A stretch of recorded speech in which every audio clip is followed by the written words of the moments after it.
I had moments where the spark wasn't as bright. I had to keep reminding myself that it was there for a reason. And there's a difference between someone who follows it and someone who just lets it like go out.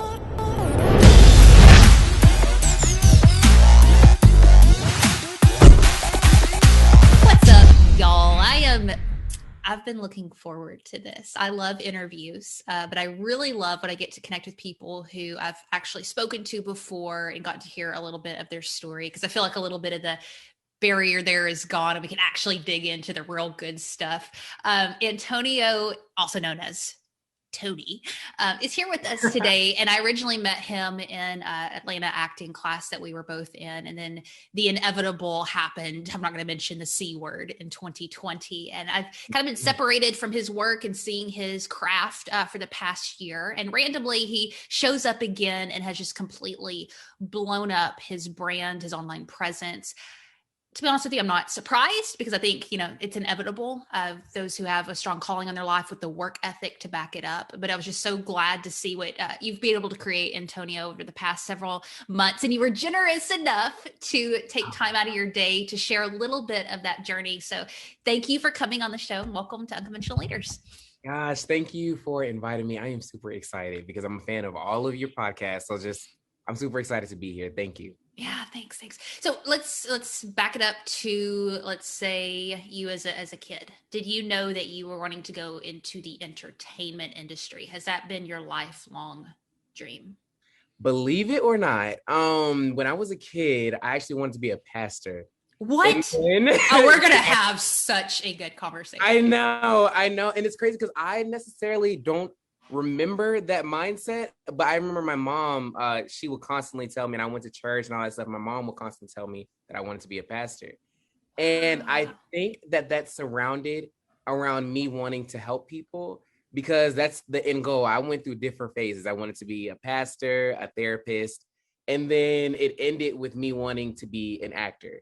And that was still kind of all still at a young age, but I was going through that, the astronaut, doctor type of phase. But with me, it was, I wanted to be a pastor, I wanted to be a therapist, and then now an actor. So I just wanted to help people in general, or entertain. It's that help started to turn into entertaining. But yeah, that's kind of how it all started. Yeah. So I don't think you know this, but I went to school for two different things. Originally for ministry, to be a pastor. Oh my and then gosh. second, to be a therapist. Stop it.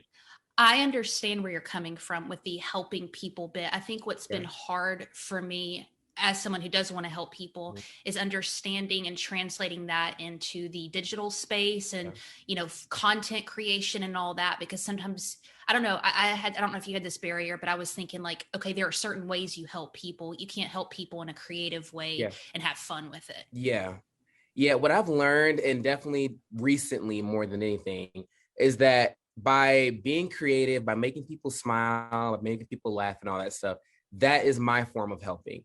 Like, I give great advice, but I also feel like helping people smile, helping people realize that, there's more to life than all this stressful stuff that's going on, can definitely be a form of helping. And that's kind of what I've learned recently, definitely with the C word happening and everybody's life changing. I felt like adding comedy to that would be my form of helping people.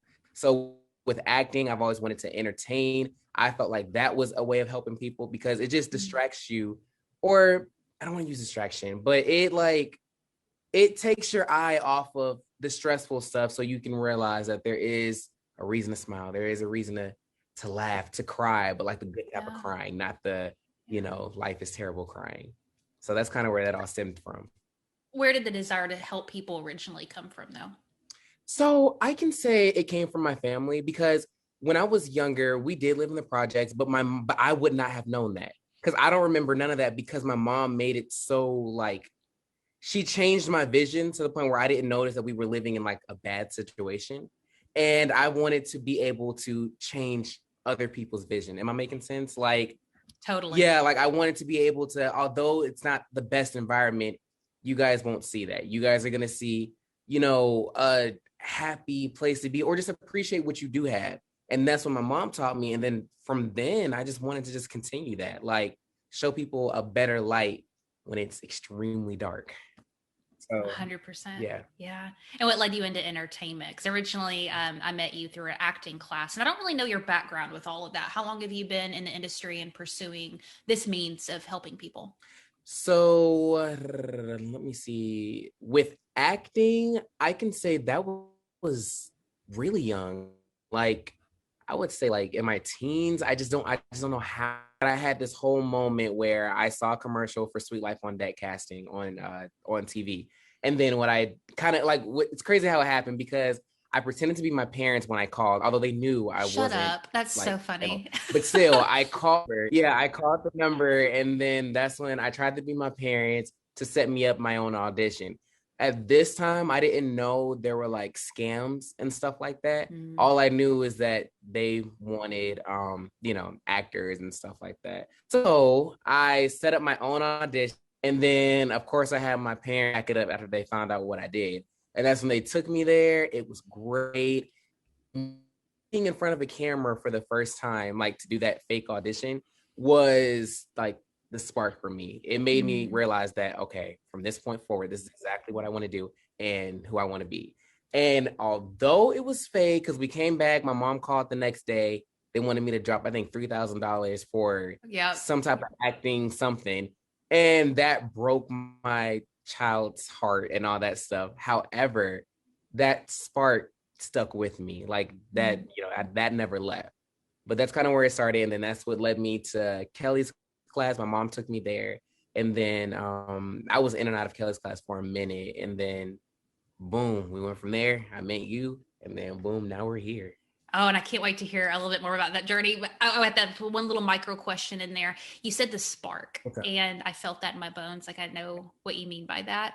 Yeah. Was it that Yeah. being a pastor or being a therapist didn't have that spark? What was it about, the decision process that those aren't the paths for me, this is? So yeah, because I can say being a pastor, I didn't have the spark. And what I mean by that is when I was in front of that camera, like for the very first time, although I was extremely nervous, it's just something about it felt like it was right. Like something about it felt like I was in there. It was a Pop-Tart commercial that I had to read for, but it was for Sweet Life on Deck. That I don't know why I didn't catch on to the scam of it all when I was younger. But it's still like it when I'm in front of there reading it, it just I can't describe it. It's just that something about this is making you feel really good on the inside. And it's like, from this point forward that if you just listen to that spark or follow it, then you're something amazing is going to happen. And that's what I did. And although I had moments where the spark wasn't as bright, I had to keep reminding myself that it was there for a reason. And there's a difference between someone who follows it and someone who just lets it like go out. You know what I'm saying? Come on. Yeah. So listening to that spark, I hear you. So, you get that, curiosity, that intuition, that still small voice. It's like, hey, come over here, try this, do this.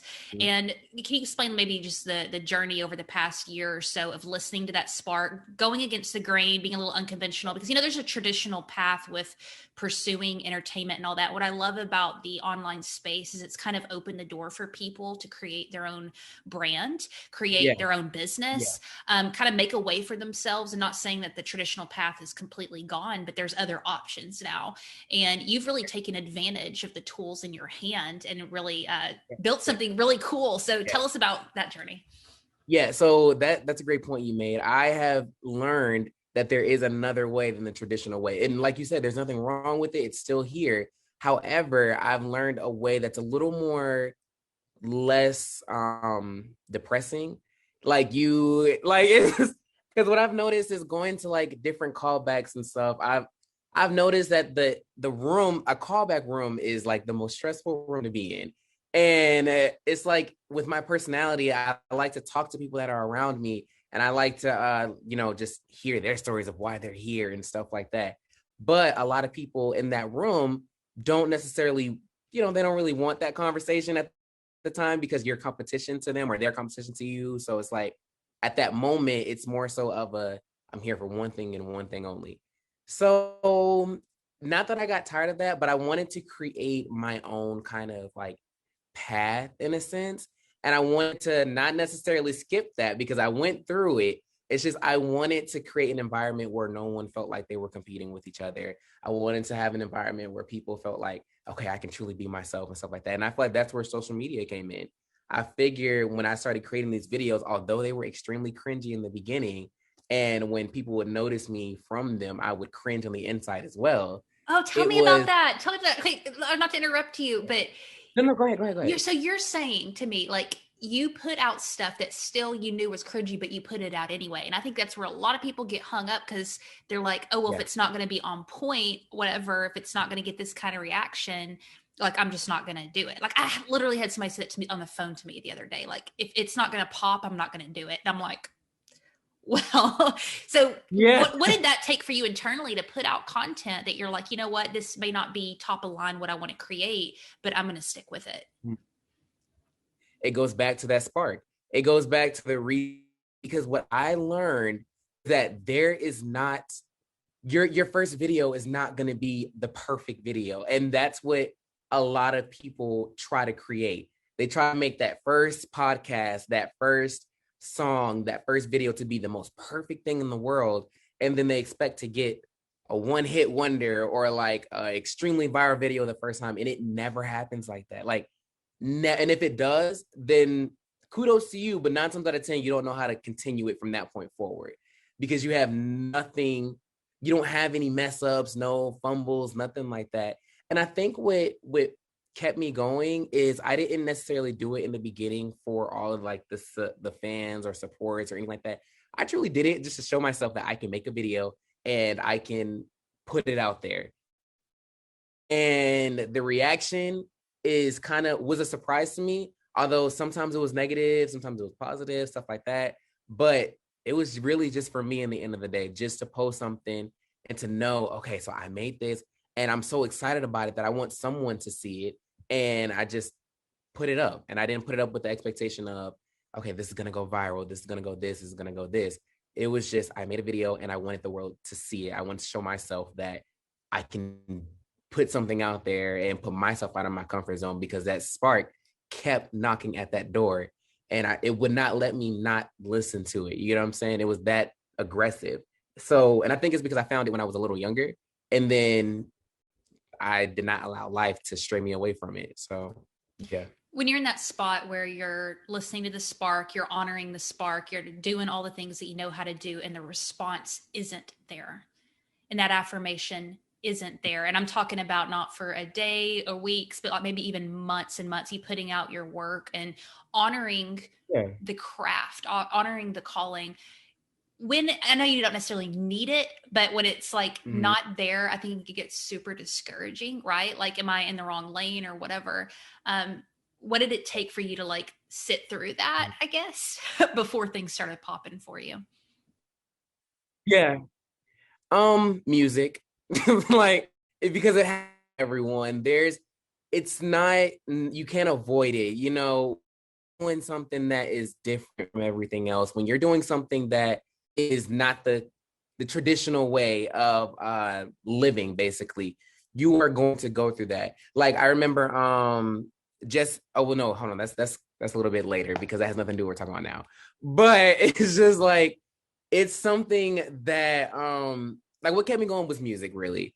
I just found a way to just not sit in the depression because that doesn't do anything for no one. All it does is just stop you. Like it doesn't help you, it doesn't motivate you, it does nothing. However, it does make you humble enough to listen when other people are telling you like the question you just asked me when you said how do I go through that and stuff like that. I'm not sitting here saying, well, it never happens to me, because it does, and I'm grateful for it. I'm 100% grateful for it because it still happens like now. Another thing too is that if you feel like none of your stuff is getting seen, the views you want aren't coming, stuff like that, I think I don't necessarily say take a break, but just kind of change a little bit of what you're doing. Just switch the route a little bit, try something new, just for you though, not for the fans, not for nothing like that, just so you can experience something new, you can do something a different way. just something to really change what's going on up here, because it may be you, you know what I'm saying? It may not be, your audience just hasn't found you yet. So, switch it up a little bit to see, what may attract them, but don't get stressed out about it, because it's not going to help anybody. It's not going to help you. It's not going to help your audience. It's not going to help. It's going to make you sad. Like, there's no purpose of being sad when you're alive. It's no purpose whatsoever. Where did this amazing energy, because that's what I told you the other day. I was like, I love what you've created, but I really love the way in which you did, because like you can feel people's energy and like if it's real or not, and you have just a really cool vibe about you. And I was just wondering about like your inner work journey with all of this, because a lot of times we go to hacks and tips and which hashtag should I use and blah blah blah, and that's cool. But I think too, if you're not in a place mentally and spiritually and energetically, it's really hard to like manifest and create some of this. And I think that goes back to what you were asking earlier about how you deal with like the depression and stuff like that. I think me going through that phase is what kind of changed my mindset a little bit. Like, for example, if you're a one-hit wonder, or if you're a person who makes a viral video, like, okay, so like, for example, the Gorilla Glue girl, I don't know if you've seen her recently. She made that one video, completely viral. The world knows who she is, but you got to think to yourself, like, everyone's expecting something next from her. And seeing as though she probably, from what I see, we don't necessarily know her backstory. We don't know if she's made videos before, stuff like that. But it makes it a little more difficult. Your mindset's a little more so towards, I have to please the fans. I have to do this. I have to do this, because you didn't go through the stage of putting videos out just to be depressed or stuff like that. No one watching your video. So it creates a sense of like humbleness in a sense. So as for the inner work, it's just being grateful for what you have, along with, I talked earlier to you about meditating and stuff. I'm not 100% there with meditating. However, I literally just stop everything I'm doing and I listen to music, and that's my form of meditating. Just like calm music. I like to listen to orchestral music, believe it or not. I can't pronounce that word, but orchestral music. I mispronounced. Look, this show's embarrassing if you listen to it. You're good. Like I like listening to like crazy just tunes and stuff like that to just relax me. And then I feel like I'm surrounded by a good team of people who have a similar mindset. So granted, sometimes I'm the one keeping them afloat, but we all have, I would say, a similar mindset as to where stressing isn't an option right now. Like it's of course human, but it's not an option right now, because all it's going to do is hold you back from what is available to you. So I don't know. I hope I answered your question, but that's kind of like where I... who taught that to you? So who taught? Because growing up, I didn't learn that. I learned that later. Oh, yeah. So where did that come from? Definitely. Because I didn't have this mindset when I was younger. I don't know. I would definitely say like time taught me it. Kelly taught me it. Simply just all these, I think another thing that taught me it too is like rewinding when I said Kelly, when she was teaching us different acting exercises and stuff like that to pay attention to your body. Or like, for example, I don't know if you were I don't think you were in the class this time, but she had another guy teaching the class, and he had us do an exercise where we would stand up in the middle of the stage and just stand there. And all you guys or the whole class would just stare at us while we're doing it. And you would have to pay attention to your body and how it would like start defending itself because people are staring at you. And that itself taught me a life lesson, just to like pay attention to how your body reacts, pay attention to your breathing, stuff like that. That alone changed my mindset. It gave me a sense of like calmness if I would get like anxious or something like that. So that, let me think. I have some books that I read as well that are over there. And other than that, I literally have Oprah's Big Book of Happiness. That's my lady. Yeah. So it's like, and I guess I mentors as well, but not mentors physically in person, mentors as in like online. I would look at Will Smith. I would look at Gary Vee. I would look at Lisa Nichols. I don't know if you know who that is. Oh yeah. Yeah, I would look at video multiple. I would look at her videos over and over and over and over again, the same exact videos. So I think that kind of shaped me as well. But but it's crazy though, because anytime I went through those depressing moments and stuff like that, is when I would fuel myself with that to get me back up. So it's like, I don't know. That's why I say time is what taught me, because it didn't just come, like you said, it didn't just come like just magically. I didn't know this when I Yeah. was young. So I would say time. And I appreciate you sharing all that Yeah. because it's easy for us to look at somebody who's killing it and be like, oh, well, it must be easy for them, blah, blah, blah. And like knowing, like, dude, it wasn't like always like that. And there was a struggle there and there was a lot of work that went into it. And I know we've alluded to it quite a bit and haven't Yeah. really told Yeah. everybody what's happened over the past year. But just, bring us through 2020. What I know you had a pretty good, when I met you, you had a solid following. You're Yeah. very consistent with content. I feel like you, correct me if I'm wrong, it seemed like you had, really found a good voice online. But from there, even just that first time, like you've just completely skyrocketed. What changed? What happened? This goes to manifesting, because I remember on my way to the job that I just hated, not because of the environment, just because it was a place I didn't want to be. But on my way there, because it takes me an hour to get there. So I would be in the car praying and like speaking to the universe and stuff like that, basically saying that I wish that the right person seen me at the right time to provide me with the right opportunity. So I would literally say that almost every single day, because it was just going to work really just reminding me how much I didn't want to be there. So that drive, it was one day, Heather, I promise you, I was driving there and then I was like damn near screaming in my car, looking crazy probably to other people, but I was screaming in my car, basically saying, that this will happen soon. This is going to happen for me. Now, not necessarily becoming viral and stuff like that. That's not what I was saying. It was more so towards, I want to be presented with an opportunity where I can financially take care of my family and quit this crazy job. So with that happened more so before COVID. Well, the C word. You're And good. then and then after that, I started making my videos were kind of catered more so towards just strictly comedy. Because before I would do comedy and then cool little like just cinematic things that I was just proud of and I would put up there. But I started moving a little bit more towards comedy because I watch Mad TV a lot.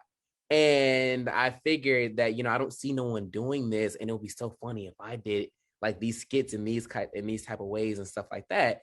So I started creating skits more so about the C word and how, although it's breaking all of us up, it's also bringing us close in several ways.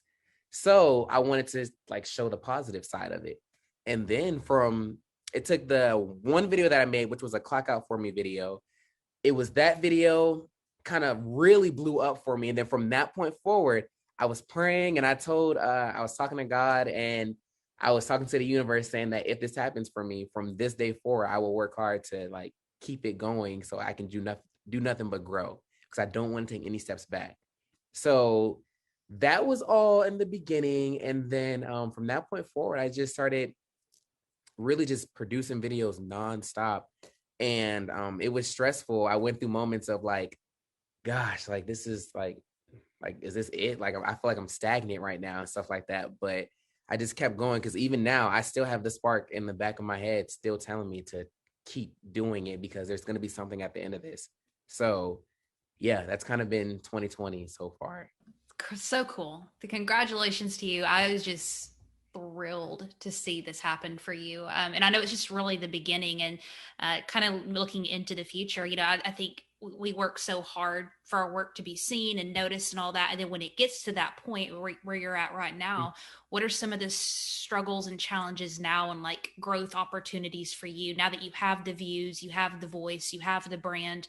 What's now the focus? Now is more inner work. Right now, I am working on being able to congratulate myself for past things that I've done, big or small. That includes talking to you, that includes talking to Kelly and the class, that includes going outside and people recognizing me at the mall or something like that. Simple things like that, I forget to congratulate myself on. And What's then important about that? what's important is that it reminds me that what I'm doing did achieve something on top of me just showing myself I can do it. Yeah. So it's not necessarily confirmation, but what it is just letting me know that, oh, well, technically it is confirmation, because it's letting me know that like, okay, so don't stress about it because you are doing something. Like when like for example, single moms who are depressed about where their life is, they sometimes forget that they raised a whole child who is doing, who's not in jail or who's not, you know what I'm saying? Like sometimes you forget to congratulate yourself. And that's one of the biggest struggles that I go through currently, is that I forget to just tell myself, okay, like, you pat yourself on the back a little bit and then go ahead and move forward. You can't move forward if you're on the mindset of, I haven't done anything. I can't do anything right. You can't grow like that. Because there's always something else. And I think that's like the blessing and the curse of, I think of being a human, but also being a driven type person is like, it pushes you towards things that most people won't do, but it also doesn't let off you. Because no matter what it is, it's always still there. It's like, okay, cool, this, but now, right? Yes, it's like that spark is very hungry, and it's like, it will not let you be full. And that the only fear that I have, that I feel like is like sometimes revolving around, I wouldn't necessarily, let me rewind. It's not a fear, it's a concern. The only concern that I have is that I don't want to be like one of those people where like you can never have enough. You know what I'm saying? It's like you're always working too hard and not enjoying or congratulating yourself because your drive is not, I'm not gonna say a little too strong, because I don't think there's no such thing as that, but it's just it's in the wrong areas. Your drive is in the wrong areas. Like it should be towards love, family, relationships and stuff like that, and your your passion. Not just your passion. So that's the only thing that I struggle with today. It's not I wouldn't say the content is what I struggle with. I wouldn't say the negative comments or positive comments, nothing like that is what I struggle with. It's more so just all inner stuff, like me making sure I'm prepared for what's coming next. You know what I'm saying? How's your circle evolved? Because I feel like it can get super lonely doing some of this stuff, because a lot of people are like, what are you talking about? Let up a little bit. Isn't this good enough? Maybe even judging and all of that stuff. I mean, did you experience any of that? Like keeping your circle tight without isolating yourself, I think is a big challenge for a lot of ambitious creatives. Yes. And that is sometimes a problem as well. I used to always think that creators can't be in relationships. I hate to say that, but I used to have that mindset, because I would think like I'm always trying to do something where my drive is so focused on my passion that it was lacking in other areas. However, I feel like, because I'm in a relationship now, we've been together for 6 years, and me and him have been able to kind of grow together in a sense. He's been with me like before all of this. Is he in this space, entertainment, content? No, and that becomes a little difficult sometimes too, because he's very suit and tie, and I'm very well the complete opposite. I'm like overalls and paint on pants type of guy. So but I can say the way that we mesh together is that he keeps me from doing a little too much when it comes to chasing my dreams and stuff like that. And what I mean by too much is putting myself in situations that I cannot like get out of. He adds the logic or the logical thinking behind that, because sometimes I'm in such a fairy tale world that I forget logical thinking and stuff like that. Oh, me too. You're speaking my language for sure. Yeah. So it's just I feel like my circle has definitely gotten smaller. It went down to a good 2 people. So I can definitely say, and sometimes it does get lonely in a sense, but I have him and then I have those 2 people and we travel a lot. Like we're going to Puerto Rico on the end of this month. That's my first time I've ever went there. So Okay. yeah, it's like I try to just enjoy what I have, and I have a family. So I enjoy my family. I enjoy what I do have, and we're all gonna grow together. And I try to keep it as small as I can, but not like to a level of like Mean Girls, how you don't let no one in your circle and stuff like that. Sure. I I'm get always that. inviting, but it's just, I do watch energy very, very closely.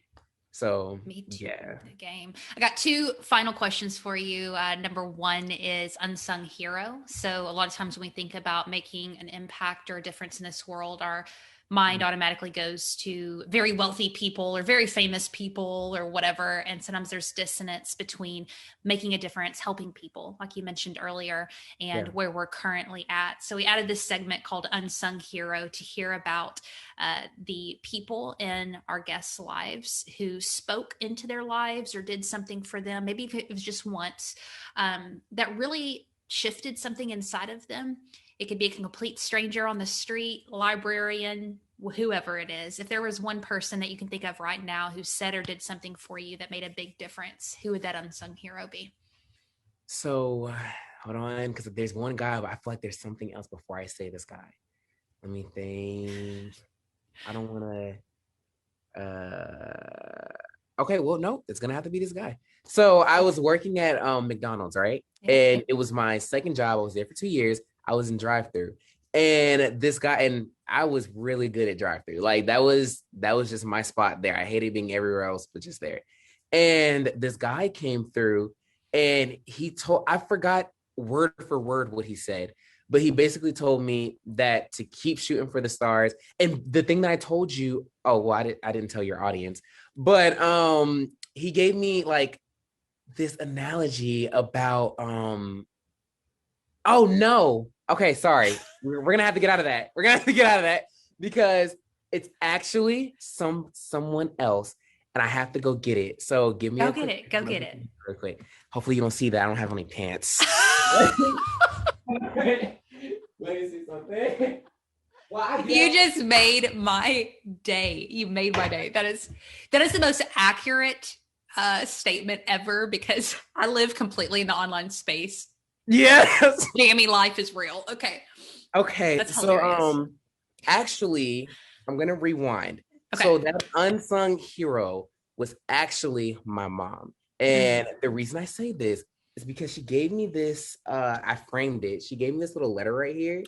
And she wrote it on December 31st, 2014.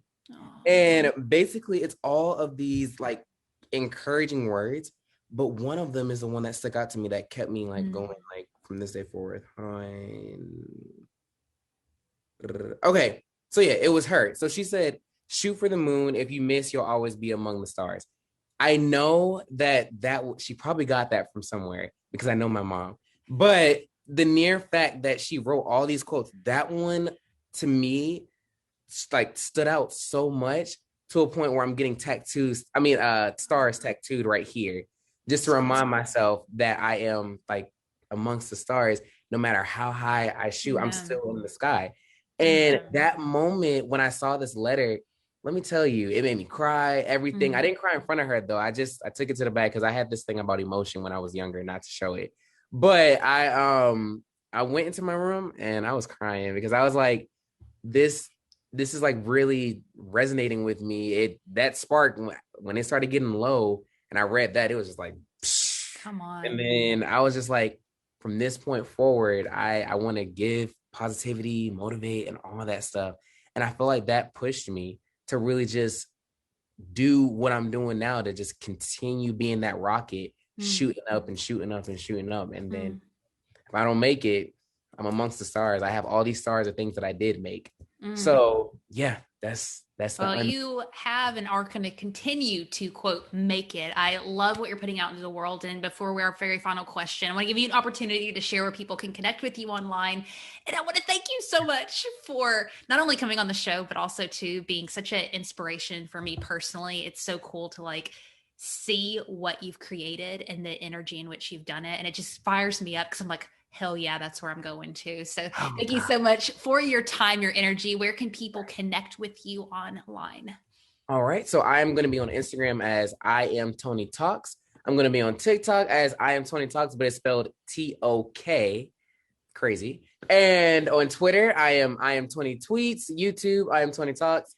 And or you can just go to my website, I am 20talks.com, and that has all of my social media handles on there as well. Very cool. All that will be linked in the show notes. Very last question. Let's say we were to go back in time. There was this Antonio sitting in his car, heading to this job that he absolutely hated, and knew that there was this spark, this thing that was calling him and drawing him, and he had yet to really tap into the fullness of what he had created and manifested into his life. And just sitting in that car and yelling and, you know, calling out to the universe, manifesting these things into his life. If you were to go and sit in the passenger seat, look over at him and tell him one thing that you know now that he did not know back then, what would it be?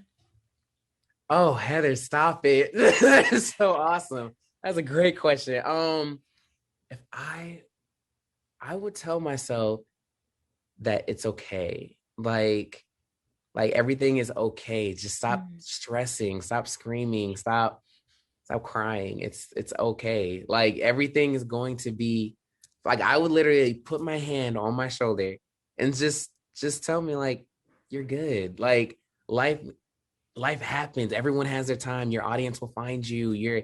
You are good. Just keep going and focus on what's in front of you, not what's down the street. Take a left, take a right. You know, like I would just, one thing I would just comfort myself. I don't know what exactly I would say other than what I just said, but I would comfort myself, because I think that's really all I was just looking for.